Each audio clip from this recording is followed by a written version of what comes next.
नमस्कार दोस्तों, आज हम बहुत ही इम्पोर्टेंट टॉपिक पे बात करेंगे जिसका नाम है जनरल एनेस्थीसिया। आप सामने देख भी रहे होंगे एनेस्थीसिया कितने टाइप्स की होती है और किस सर्जरी में कौन सी एनेस्थीसिया यूज की जाती है और उसमें कौन सी मेडिसिन यूज कर जाती हैं। इसका मैं कुछ डिटेल्स में आपको बताऊंगा और पूरा समझाने की कोशिश करूंगा। तो चलिए वीडियो शुरू करते हैं। उससे पहले मेरे चैनल को सब्सक्राइब करना ना भूलें। सबसे पहले जानते हैं जनरल एनेस्थीसिया होती क्या है।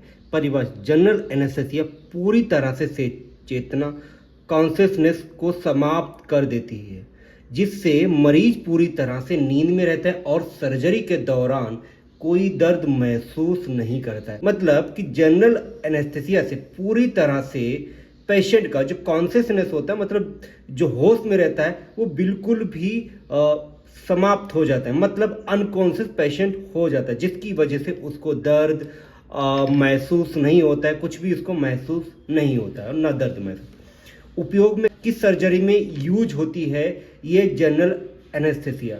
उपयोग: बड़ी सर्जरी, मेजर सर्जरी जैसे पेट की सर्जरी, हृदय सर्जरी मतलब हार्ट की सर्जरी, या जटिल ऑपरेशन में। जब भी कोई मतलब जो अम्बिलिकल होता है उसके जस्ट ऊपर जितनी भी सर्जरी होती है, चाहे हार्ट की हो, लंग्स की हो, ब्रेन की हो, ठीक है, तो एग्जाम्पल के तौर पे ये सारी सर्जरीज जनरल एनेस्थीसिया में की जाती हैं। उदाहरण के तौर पे कौन कौन सी जैसे गैस यूज होती है। देखो दोस्तों, जनरल एनेस्थीसिया के टाइप्स भी होते हैं। अभी एक मोटा मोटा समझाने की कोशिश कर रहा हूं, अगली वीडियो में पूरी तरीके से आपको समझाऊंगा कि जनरल एनेस्थीसिया कितने टाइप से होती है। देखो, जनरल एनेस्थीसिया में कौन सी इनहेलर गैस यूज होती हैं, जो उदाहरण जैसे इथेल, हेलोथीन, सेफ्लोफ्लोरिन। जैसे ये देखो उदाहरण के तौर पे फोरेन, इथरेन, सुप्रेम, ये सारी गैसें इनहेलर होते हैं। एनेस्थीसिया मशीन में इसको डाल के फिर पेशेंट को यूज किया जाता है। अब आते हैं लोकल एनेस्थीसिया क्या होता है। परिभाषा: लोकल एनेस्थीसिया केवल एक छोटे से क्षेत्र को सुन्न करती है, जिससे मरीज को उस क्षेत्र में दर्द महसूस नहीं होता है, लेकिन मरीज पूरी तरह से होश में रहता है। लोकल एनेस्थीसिया मतलब किसी भी पार्ट में, एग्जाम्पल के तौर पे जैसे कि हमने ये सर्जरी स्टिच सुइचनिंग हुई है, ये डेंटल की सर्जरी, पेशेंट होश में रहता है, लेकिन जहां पे सर्जरी, जहां पे ऑपरेट करना है, वहां पे पेशेंट को पेन मतलब दर्द महसूस नहीं होता है, जिसे लोकल एनेस्थीसिया बोला जाता है। अब इस्तेमाल कहाँ होती है इसमें? चिकित्सा प्रक्रियाओं जैसे कि दांतों की चिकित्सा, त्वचा पर छोटे ऑपरेशन। अब जैसे मैंने दोनों एग्जाम्पल देख रही है, ये डेंटल दांतों का हो गया और ये हो गया त्वचा पर छोटे मतलब स्यूचरिंग हुई। लोकल एनेस्थीसिया जहां चोट में यूज होती है उसको लोकल एनेस्थीसिया बोला जाता है। उदाहरण के तौर पे इसमें इंजेक्शन कौन सा यूज होता है? Lignocaine hydrochloride injection, looks 2% looks card के नाम से आता है। और देखो इस पे लोकल एनेस्थीसिया लिखा भी है दोस्तों, साफ साफ दिख रहा है। लिलोकेन, ब्यूपीवाकेन और प्रेलोकेन ये इंजेक्शन लोकल एनेस्थीसिया में यूज होते हैं। अब आते हैं रीजनल एनेस्थीसिया। देखो, रीजनल एनेस्थीसिया के भी टाइप्स होते हैं, वो अगली वीडियो में बताऊंगा, ठीक है। ये देखो स्पाइनल में दे रहे रीजनल एनेस्थीसिया बता रहा हूं उसका।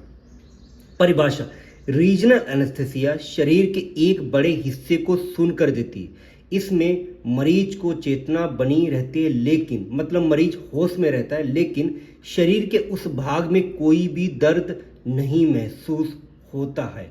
मतलब कि देखो, पेशेंट के रीजनल एनेस्थीसिया मतलब स्पाइनल बैक साइड में इंजेक्शन देने के बाद पेशेंट को जो नीचे का दर्द होता है बिल्कुल भी शून्य हो जाता है और उसको पेशेंट को महसूस नहीं होता, लेकिन पेशेंट पूरी तरीके से होश में रहता है। बस उसका नीचे का जो पार्ट होता, पैर हैं, निचले हिस्से को उसको महसूस नहीं होता और ना उसको दर्द महसूस होता। इस्तेमाल कहाँ होती है? कूल्हे की सर्जरी, घुटने की सर्जरी या लेबर डिलीवरी। जब कूल्हे की सर्जरी होती है तब उसमें यूज किया जाता है, घुटने की सर्जरी में यूज किया जाता है। लेबर डिलीवरी मतलब जब पेशेंट डिलीवरी होती है उसमें भी इस्तेमाल होती है रीजनल एनेस्थीसिया। उदाहरण के तौर पे epidural anaesthesia, spinal anaesthesia, paravertebral block. अब ये आप देख रहे हैं, ये देखो एग्जाम्पल के तौर पे मैंने आपको उदाहरण के तौर पे समझाने की कोशिश की है। Epidural catheter, spinal injection. देखो दोनों में फर्क होता है, ये अगली वीडियो में बताऊंगा आपको। उसके बाद में फोर्थ सिडेशन। सिडेशन किस में यूज होता है? परिभाषा है, सिडेशन का उद्देश्य मरीज को आरामदायक बनाना है और उसे मानसिक रूप से विश्राम देना जबकि वह हल्की नींद में रहता है। इस्तेमाल कहाँ होती है? कम जटिल प्रक्रियाओं के दौरान, मतलब जहाँ भी छोटा मोटा प्रोसीजर करना है वहाँ पे आप सेडेशन यूज करते हैं, जैसे कि इंडोस्कोपी, डेंटल प्रक्रियाएं, इनमें आप यूज कर सकते हैं। उदाहरण में कौन कौन से इंजेक्शन इसमें यूज होता है? उदाहरण डाइजापाम, मिडाजोलम, प्रोपोफोल। देखो तीनों मैंने आपको दे रखा है। देखो डाइजापाम इंजेक्शन सेडेशन में यूज होता है, मिडाजोलम ये भी यूज होता है और प्रोपोफोल ये भी सेडेशन के लिए यूज होता। अब बात करते हैं टॉपिकल एनेस्थेसिया। परिभाषा, टॉपिकल एनेस्थेसिया त्वचा, स्किन या फ्लेश्मा झिल्ली, म्यूकस मेम्ब्रेन पर सीधे लगाई जाती है जिससे उस क्षेत्र को सुन्न किया जाता है। टॉपिकल मतलब स्किन पे कुछ भी करना है तो इस पे क्रीम अप्लाई कर दी जाती है स्किन पे, जिससे वो वहाँ का सुन्न हो जाता है और पेशेंट को दर्द महसूस नहीं होता। इस्तेमाल कहाँ होती है? उपयोग में छोटे चोटों या त्वचा की समस्याओं के इलाज के लिए। उदाहरण बेंजोकाइन, लिडोकाइन जेल। ये देखो जो लिडोकाइन जेल है, उसके बाद में जाइलोकाइन जेले भी आती है, लिग्नोकाइन जेल है। ये होता है टॉपिकल एनेस्थेसिया के लिए जेल।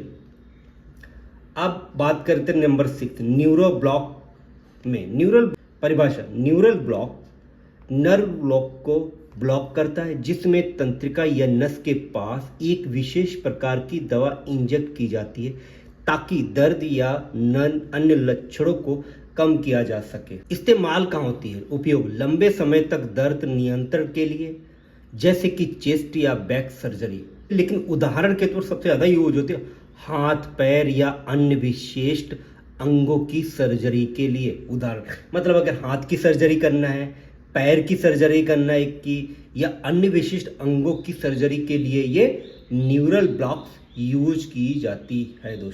दोस्तों अगली वीडियो में बताऊंगा कि टाइप्स ऑफ रीजनल एनेस्थेसिया।